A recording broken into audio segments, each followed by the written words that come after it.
नमस्कार मंडळी, आज आपण बनवणार आहोत मिसळ पाव। सर्वप्रथम आपण गॅसवर कढई ठेवून घेऊया, त्याच्यामध्ये पाणी टाकून घेऊया, मीठ आणि हळद टाकून घेऊ आणि मग त्यामध्ये मटकी बॉईल करून घेऊया।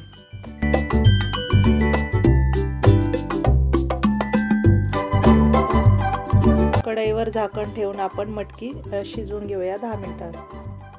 आता आपण गॅसवर पॅन ठेवूया, त्याच्यामध्ये सर्वप्रथम आपण जिरे टाकले, धने मिक्स केले आणि त्यातच आपण दालचिनीचे 2-3 तुकडे टाकले आणि लवंगा पण त्यामध्ये टाकून चांगलं खरपूस भाजून घेतलं। आता आपण पॅन मध्ये थोडंसं तेल टाकलं, त्याच्यामध्ये कांदा टाकला, कांदा थोडासा भाजून घेऊ, त्याच्यामध्येच आपण खोबरं पण टाकलं आणि थोडंसं टोमॅटो टाकून चांगलं परतून घेतलं, खसखस टाकून छान भाजून घेतलं। पॅन मध्ये तेल टाकून आपण त्याच्यामध्ये राई, जिरं आणि कढीपत्ता, कांदा, टोमॅटो टाकून मसाले टाकून मीठ टाकून मटकीची उसळ बनवून घेतली।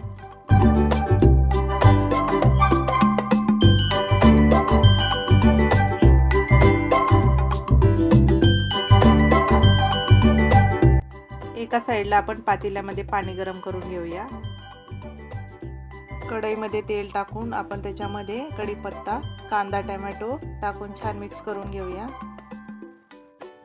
त्यातच लाल मिरची पावडर, हळद आणि मसाले टाकून आपण व्यवस्थित परतून घेऊया।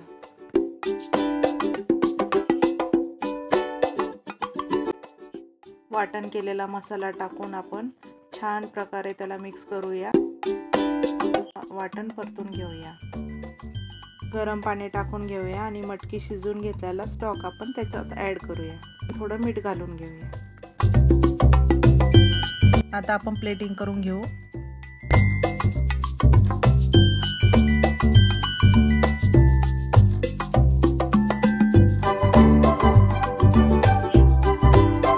अशा प्रकारे आपली तर्रीदार मिसळपाव तयार झाली। व्हिडिओ आवडला असेल तर लाईक करा, शेअर करा आणि चॅनलला सबस्क्राईब करायला विसरू नका।